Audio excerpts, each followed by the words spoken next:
हंसते। ठीक है। एपी में कितने क्वेश्चंस आपके हो गए टोटल?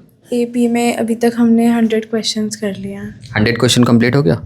ठीक है, तो एक क्वेश्चन आपसे पूछूंगा, ठीक है, लेकिन सेलेक्ट आप खुद से करोगे। 174 क्वेश्चन है टोटल। कौन सा क्वेश्चन एक्सप्लेन करोगे आप? 109। 109, ठीक है जी, आपके लिए 109 देते हैं। चलो 109।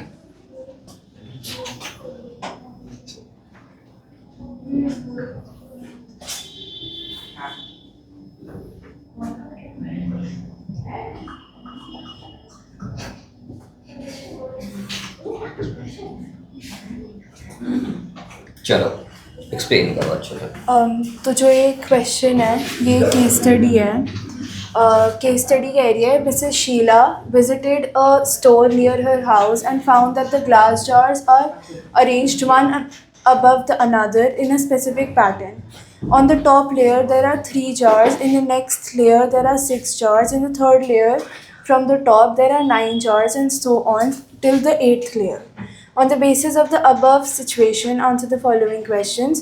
Write an AP whose terms represent the number of jars in different layers starting from top. Also find the common difference.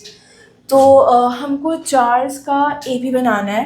इसमें हमको नंबर ऑफ जार्स दे रखे हैं हर लेयर में कौन से हैं। फर्स्ट लेयर में 3 जार्स हैं जो टॉप लेयर है, सेकंड लेयर में 6 जार्स हैं और थर्ड लेयर में 9 जार्स हैं। तो इसका AP बन जाएगा 3, 6, 9 एंड सो ऑन। अब क्वेश्चन कह रहा है कि हमको कॉमन डिफरेंस भी ढूंढना है। तो common difference is D which is equals to A2 minus A1।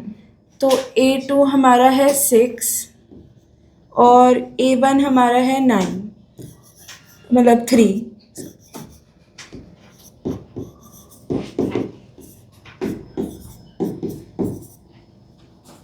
तो D हो गया 3। सेकेंड पार्ट कह रहा है, is it possible to arrange 34 jars in a layer if this pattern is continued, justify your answer. तो क्योंकि हमको देखना है कि 34 जार्स एक लेयर में प्रेजेंट हो सकते हैं कि नहीं, तो हम 34 को AN कंसिडर कर लेंगे और इस आंसर को जस्टिफाई करने के लिए हमको सबसे पहले N के लिए कैलकुलेशन करनी पड़ेगी। तो AN का फॉर्मूला होता है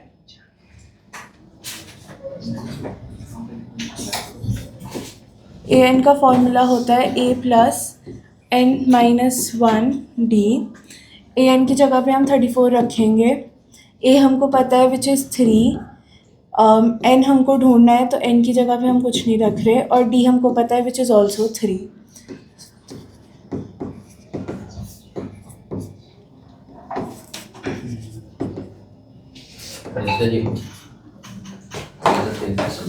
और फ्रेम में आओ थोड़ा। अब लिखना तो ऐसे ही पड़ेगा ना।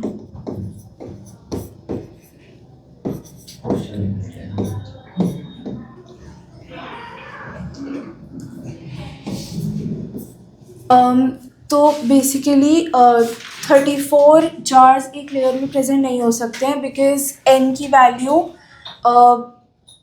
पॉइंट्स में आ रही है, डेसिमल में आ रही है, एंड N की वैल्यू डेसिमल में नहीं आ सकती because number of terms cannot be a decimal number, it has to be a whole number.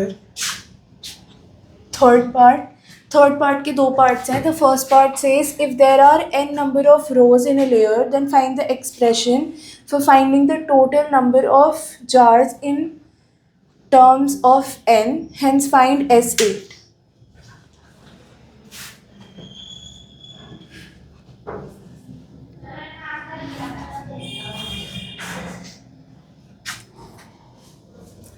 तो हमको AN के लिए एक्सप्रेशन ढूंढना है एक, तो हम कह देंगे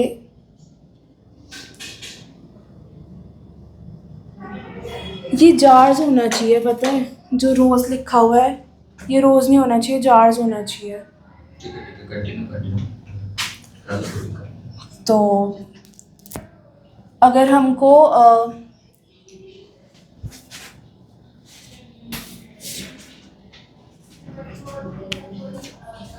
अगर ये आपको इसमें दिक्कत लग रही है तो आगे कंटिन्यू हो जाए। एक और पार्ट था ना इसका, हाँ। वो वाला देख लो भाई, कट कर लगा देना। जो शॉपकीपर, हम्म, अब ये क्वेश्चन कह रहा है कि जो शॉपकीपर है उसने हर लेयर के अंदर 3 जार्स ऐड कर दिए हैं और हमको ढूंढना है कि अब अगर किसी 3 जार्स ऐड कर दिए तो 5th लेयर में कितने जार्स होंगे।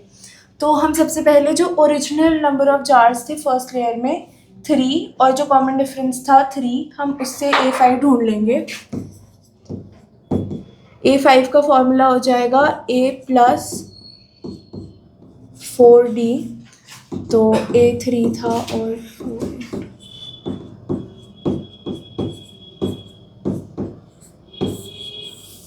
तो ओरिजिनल A5 इज़ 15। अब क्योंकि जो शॉपकीपर है उसने 3 जार्स ऐड कर दिए हैं हर लेयर में, तो हम 15 में से 15 प्लस 3 कर देंगे सो दैट हमको जो न्यू A5 है वो मिल जाए।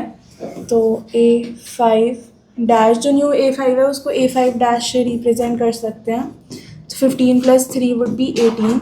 तो अब जो A5 आएगा हमारा 3 जार्स ऐड करने के बाद हर लेयर में, वो 18 आ जाएगा। और भी है पार्ट? नहीं, हो गया। हो गए? ठीक है।